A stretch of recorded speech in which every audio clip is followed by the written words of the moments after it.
दोस्तों नमस्कार। आखिरकार इस बार एशियाड में 100 पार का सपना भी साकार हो ही गया। चीन के हांगझाऊ में हुए 19वें एशियाई खेलों में भारतीय खिलाड़ियों ने देशवासियों को निराश नहीं किया। नारा 100 पार का था तो वे 107 पदक ले आए। इनमें 28 गोल्ड, 38 सिल्वर और 41 ब्रॉन्ज मेडल शामिल है। कोविड महामारी के चलते एक साल देर से हो पाई एशिया की सबसे बड़ी खेल स्पर्धा में भारत के लिए निराशा के क्षण भी आए, पर आखिरी दिन खिलाड़ियों ने 12 मेडल जीतकर देश को गौरवान्वित कर दिया। इन 12 में से 6 तो गोल्ड मेडल रहे। भारत ने क्रिकेट, कबड्डी और तीरंदाजी में ही गोल्ड नहीं जीता। सात्विक साईराज रंकीरेड्डी और चिराग शेट्टी की जोड़ी ने बैडमिंटन में गोल्ड जीतकर इतिहास रच दिया। मेंस डबल्स के फाइनल में उन्होंने 2 सीधे सेटों में दक्षिण कोरिया के सोलग्यू चोई और वोनो किम को 21-18 और 21-16 से हराया। 9 साल बाद भारत ने हॉकी में भी गोल्ड जीता और पेरिस ओलंपिक का टिकट कटा लिया।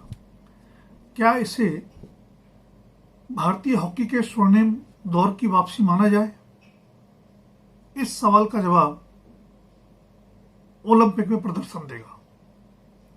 यूपी पुलिस में डीएसपी बनने का सपना देखने वाली पारुल चौधरी का 5000 मीटर स्टीपल चेज में गोल्ड जीतना भी कम चमत्कारिक प्रदर्शन नहीं रहा। अदिति अशोक ने गोल्फ में देश के लिए गोल्ड जीता। जेवलिन थ्रो में नीरज चोपड़ा तो भारत के गोल्डन बॉय हैं ही। इस बार एशियाड में किशोर कुमार जेना भी पदक जीतने से नहीं चूके। अंतर्राष्ट्रीय खेल स्पर्धाओं में भारत की पदक तालिका में हरियाणा का हमेशा दबदबा रहा है। यह हरियाणा की खेल और खिलाड़ियों को प्रोत्साहन देने वाली नीतियों का भी कमाल है। इस बार पश्चिमी उत्तर प्रदेश के खिलाड़ियों ने भी चीन में भारत का मान बढ़ाने में बड़ी भूमिका निभाई है। शायद ये खेल से हरियाणा से प्रेरित खेल नीति का भी परिणाम हो। इस 19वें एशियाड में भारत के लिए सबसे ज्यादा 29 पदक एथलीट्स ने जीते, जबकि शूटर्स ने 22 पदकों पर निशाना लगाया। निश्चित रूप से क्रिकेट की लोकप्रियता में डूबे रहने वाले देश के लिए पदकों का यह आंकड़ा बड़ी उपलब्धि है। उपलब्धि पदक तालिका में चौथे स्थान पर पहुंच जाना भी है, पर जब अपने से ऊपर के 3 देशों और उनके पदकों की संख्या को देखते हैं तो सिर्फ गर्व से ऊंचा उठने के बावजूद दिमाग में कुछ सवाल भी कौनते। आबादी के मामले में तो भारत ने चीन को पीछे छोड़ दिया है, पर खेल के मैदान में उसके आगे कहीं नहीं ठहरता। भारत ने 655 खिलाड़ी भेजकर कुल 107 पदक जीते, जबकि चीन द्वारा जीते गए गोल्ड मेडल्स की संख्या ही 201 है।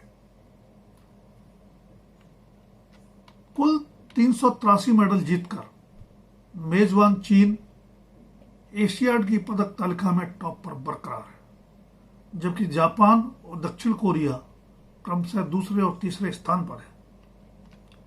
बात एशियाड की हो रही है तो गुजरे जमाने के कुछ बड़े खेल सितारों को याद करना भी जरूरी है। उड़न परी पीटी उषा एशियाड में अभी तक हमारी टॉप परफॉर्मर रही है, जिन्होंने 4 गोल्ड और 7 सिल्वर मिलाकर कुल 11 मेडल जीते। उनके बाद लिएंडर पेस हैं, जिन्होंने 5 गोल्ड और 3 सिल्वर मिलाकर कुल 8 मेडल जीते। वैसे मेडल संख्या के मामले में निशानेबाज जसपाल राणा भी पेस की बराबरी करते नजर आते हैं, जिन्होंने 4 गोल्ड, 2 सिल्वर और 2 ब्रॉन्ज मेडल जीते थे। इस बार ऐतिहासिक शतक के बावजूद भारत का प्रदर्शन खुद से सवाल करने को भी प्रेरित करता है। तो इसलिए कि बहुत पहले 1951 में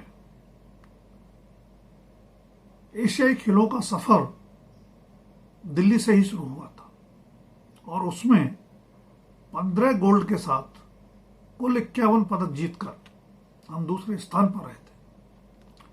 3 दशक बाद 1982 में फिर भारत ने एशियाड की मेजबानी की, पर पदक तालिका में हम नीचे ही लड़खड़ाते रहे। ऐसा क्यों हुआ?